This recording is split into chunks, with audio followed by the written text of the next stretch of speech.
Sa mundo ko na puno ng ikaw, laban sa mundo mo na walang ako. Malawak, makulay, maraming bagay, mundo ay puno. Samot-saring mga pagkakataon, paano nga ba nagtatagpo? Hi, hello, goodbye. Pamilyar na mga linya. Musikang bumubuo sa mundo ay iba-iba. Anong saliw ng iyong tugtugin? Ikaw. Oo, ikaw. Mapupungay mong mga mata at malamyos mong tinig. Ilan lamang sa mga katangian na siyang aking tunay na inibig. Ako? Oo, ako. Ako lang naman yung taong kahit ata kailan di magkakapuwang sa mundo mo. Sa mundo ko, bawat sulok, bawat kanto, may alaala ng ikaw. Ngunit nasisigurado ko na sa iyong mundo, walang espasyo para ako'y iyong matanaw. Ni marinig man lamang ang damdamin ko na naguhumiyaw. Yung pakiramdam na ayaw kitang mawala, kahit palagi mong pinararamdam na ako ay baliwala.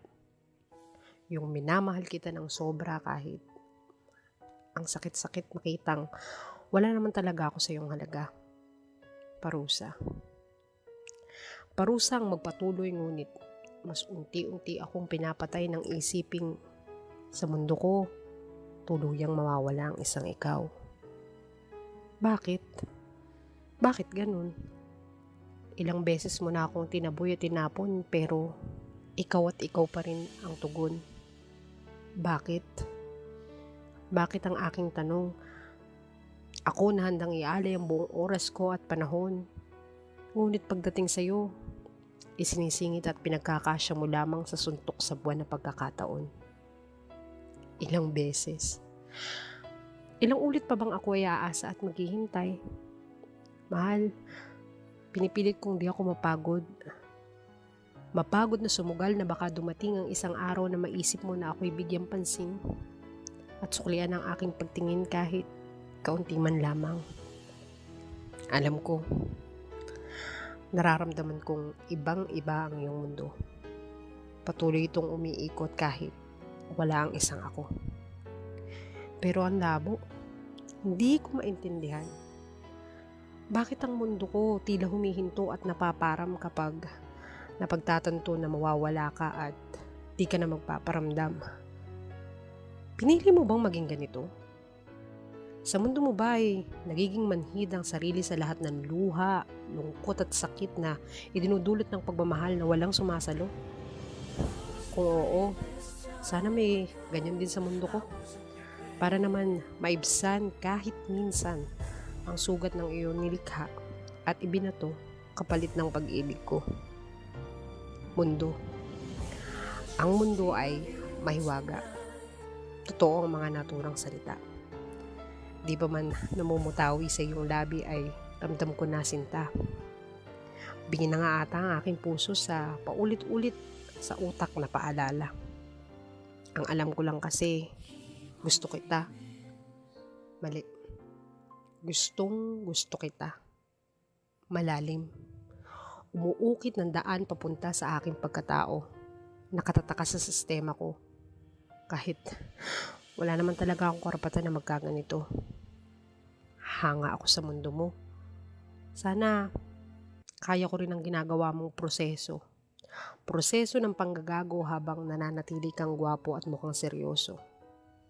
Sana kaya ko din na huwag magbigay ng kahit anong kapalit o sukli. Kahit nakikita kong karapat dapat naman ng isang tao para dito.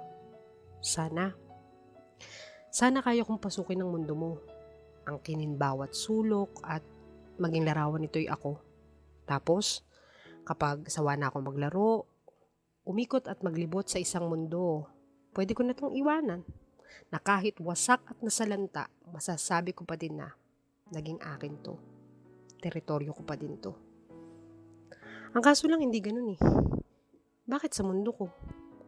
Tagos sa kaluluwa yung sakit ng paglisan mo. Sa mundo ko lahat ng sinisira at nawasak kahit mahirap, minamahal ka pa din ng totoo. Bakit sa mundo ko, kahit ako yung bigay ng bigay, wala akong karapatang magreklamo. Wala akong karapatang humiling. Dapat pa nga masanay ako na ganun talaga ang laban. Maaaring di mo talaga ako piliin.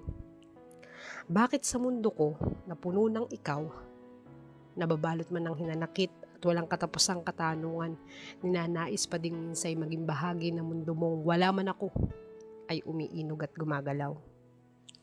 Ang martir, ang tanga, di na nga tama, pinipilit pa. Ilan lang yan sa paglalarawan na paulit-ulit at kabisado ko na. Pero alam mo ba, may isang bagay ako na nais sabihin sa iyo, aking sinta. Sa mundo ko, na sinimulan mong libutin, angkinin bawat sulok, at alamin, nais kong magsimula muli. Kahit mahirap, kahit masakit, pipilitin kong alisin ang iyong alaala. Yung mundo ko na puno ng ikaw, gusto ko sana muling masabing kontrolado ko na muli upang maramdaman ko naman na ako ang pinapahalagahan.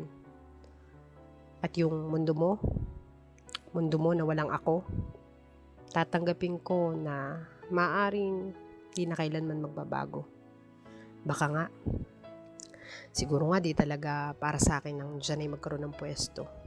Baka di nga talaga dyan ang lugar ko.